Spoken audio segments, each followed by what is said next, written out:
We've had on Andrew Berry, we've had on Kevin Stefanski. This is going to be my favorite interview because, like, this is the real boss here. Kat Hickman, the Browns' assistant GM, here at the Combine on Best Pod Available. Great to see you. Great to see you too. Thanks for having me. Of course, thank you for being here. Mm-hmm. What Combine number is this? This is going to be 6. Okay. Mm-hmm.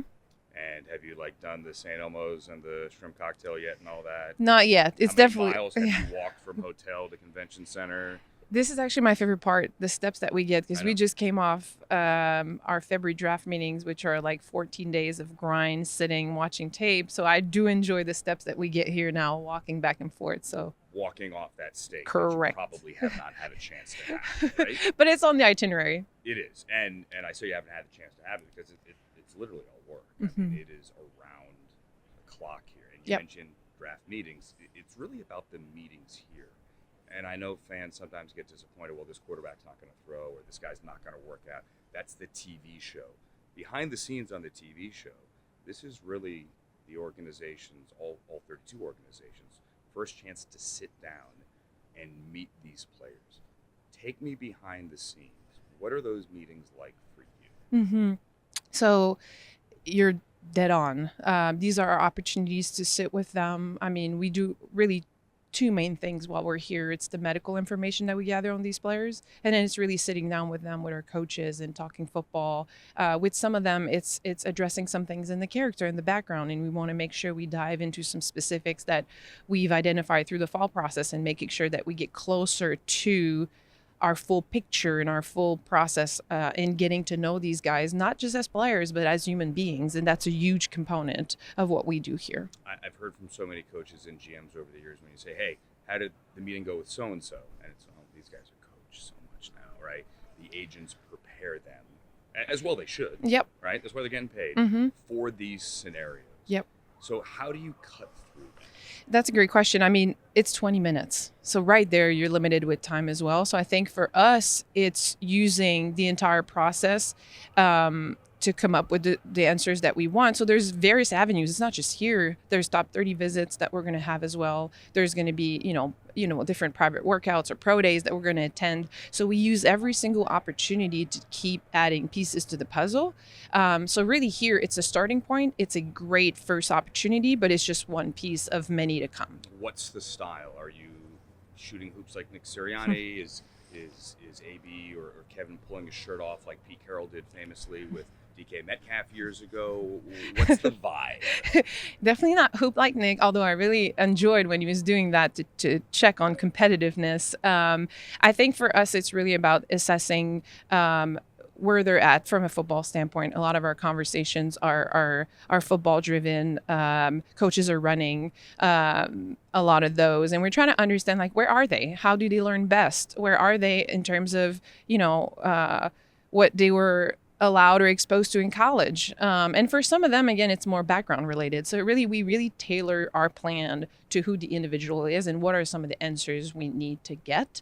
So I would say that it varies based on the prospect. Are you trying to make them uncomfortable? I don't mean in a confrontational way, but like some guys, you do have questions about background. Yeah, I think it's part of some of the strategies where you want to figure out how they're going to respond in certain situations. I think there's a fine and healthy balance between building trust, relationships, I would say, because you don't do that in 20 minutes, but really starting to build that relationship so you can unlock more things as you go through the process. Because again, this is one stepping stone to many more steps that we're going to do through the month of March and April. So how can we get the most out of those? And again, it's very tailored to who we're talking to. Talking to Kat Hickman here, the Browns assistant GM. Who leads them? Do you guys rotate? Like Kevin may start or AB may start? Yes, primarily AB and Kevin in terms of starting, but then depending on the type of interview we're going with, the position coach is going to run a lot of the questions too. What is, and I've asked Kevin this too, what is for you when you evaluate a quarterback, the first thing that you want to see, the most important thing, the non-negotiable for you? I'll go on field, and I could give you a non-negotiable off the field as well. So let's go on field, really thinking through what kind of Rolodex of situations he's acquired over the years, what kind of experience he's had in terms of decision making, and again, situations he's seen. I think over the course of the year, that's something that, as I evaluated quarterback, I found to be very important in how you can project future success in performance. Not that it's a perfect science, but what kind of situation, decision making process they have been exposed to in college, and for how long, I think is pretty important. Do you think it's necessary to see how they've dealt with failure? Adversity, for sure, and I don't think that's limited to quarterback. I think maybe more for quarterback, especially in the leadership position. Yes, that's a fair point, because they are going to be under the spotlight. It's the most important position in football. So most definitely adversity, like what's the clutch factor? Mm-hmm. Like, how many games did they bring back the team? How did he respond after an interception? How did he respond in, down moments in the season? Those are all really, really important, because they're going to have to deal with that in the pro. Like, every season has its ups and downs. But I really want to emphasize that it's important at every position. I've seen a lot of times in my career, players who had limited adversity throughout their entire journey, either football or personal. And not that it's a bad thing, but when it's the first time that it hits you as a pro, we got to be prepared to support them in the best way we can. And that's what this process is about. It's about understanding their journey and being prepared to support them at the next level. And it's a perfect tie-in, actually, to a guy that just won a Super Bowl, and you were there when Jalen Hurts was taken 53rd overall. He certainly faced adversity, lost a job, transferred, obviously wasn't a first-round quarterback. You guys took him in the second round. He faced that. He beat that. He just won the Lombardi. How do I phrase this? Philosophically, if you go to the divisional round, he was the only guy that wasn't a first-round pick in the divisional round, right? The other 7 were. Are you of the belief, it sounds like a loaded question, I'm not saying we're taking a quarterback at 2, but of the belief that to get there, you kind of got to need one of those guys? Because even though the second-day quarterbacks this year are really interesting, second-day quarterbacks other than Jalen Hurts really don't hit that often. I mean, Dak was a third-day quarterback, but there aren't that many examples. I mean, the thing I would say, I looked at this past playoff. Only 6 of the 14 quarterbacks on the team were an initial top 15 selection with the club they were playing with. So it's to show, I think it shows that, yes, that's definitely a very viable path, but there's different ways to skin the cat. And to your point, some of them may have been first round pick, but they're with a different team now. So there's different methods of acquisition. And I think that's how we like to look at everything. It's like, how can we look at all avenues? And, there's a fine balance between your needs, between best player available, between the value matches the slot where we're going to pick them. So how do you all put this together and really also make sure that you get great people? The one thing you can't miss on the person. And those are things that we are very intentional and relentless when it comes to figuring out who these guys are, both on and off the field. One more Eagles connection here. Howie Roseman said yesterday that he is maybe uncomfortably obsessed with scouting O-line, D-line. That you can't have enough O-line, D-line. Are you of the same mind? Absolutely. I think that's something I learned from him when I was at the Eagles. I think they've done a phenomenal job with their line of scrimmage. I think, some of their depth and backup players would be starting for other teams, and could likely leave for free agency and do that. Yep. And the thing that I really admire about their process is they say they're about the line of scrimmage and they're going to win in the trenches, but what do they do to make sure they execute that? And they're very intentional. Relentless is a word that comes to mind when I think of Howie in player acquisition and making sure that they take a significant look at how they're going to build the starters and the depth. They have one of the best offensive line coach in the league.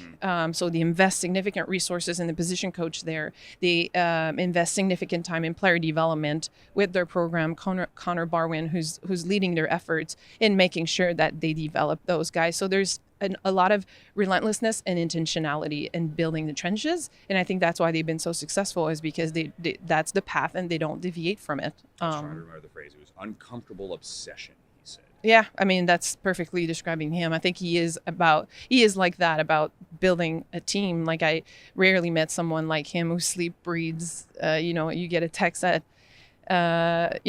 midnight because he just had an idea and we got to work on it the next morning, and it's fantastic. So I think he's very that if there was one takeaway I got from him is how relentless he is about team building, and that's how I aspire to be if I get a chance to run a club. Do you read the text at midnight, or because like personally I can't, I don't want it on my nightstand, I'm gonna hear the vibration, I put it on the carpet and then I don't hear the vibration, and then I look at it at 5 or whenever I'm like, I wake up. You actually grabbed your phone at midnight? If I'm up, yes. If I'm not, it's gonna go to the next day. But if I'm up, I'm pretty late night worker because I have young kids, so I normally have to like put them down and go back to work for a minute. So if I'm up, yes, I do. It just get my mind rolling though, so sometimes those leads to not much sleep at night, but that's what I love doing, so I definitely don't mind it. Are you getting? I was talking before. You should get a Super Bowl ring, by the way, because you were there when half this team was built. I mean, it's credit to them. It's credit to the coaches, and I'm just happy for them. Of course. But if you got a package on your front door that you had to sign for, that would also be nice. I'm saying it. You don't have to say it. Finally, who's your favorite Canadian in this draft? That's a great question. Do you need names? There's the wide receiver at Stanford. There's Nathan Rourke, the quarterback at Indiana. It's not actually. There's Elgersma, although he's probably not going to get drafted. The quarterback was at the Senior Bowl. Yes. Not a long list this year. It's not, and it hasn't been. It probably hasn't been as much as like in previous years. But what I will say is, I've been incredibly impressed with how much more Canadian talent we can get on this side of the border, and whether they get drafted or they make it onto teams or even through the CFL scouting process, some guys, make their way for a couple of years or whatnot. Like, I mean, Alex Singleton is always going to be one that I was with. I mean, I was not with the Stampeders when he was in the CFL, but I was in the CFL at the same time as him. And then we both went to the Eagles, and I think his story is like so wonderful, and I love to see more Canadian succeed and evolve into the NFL, because there's talent out there too. Not as deep as the pool here, but there's definitely some great talents.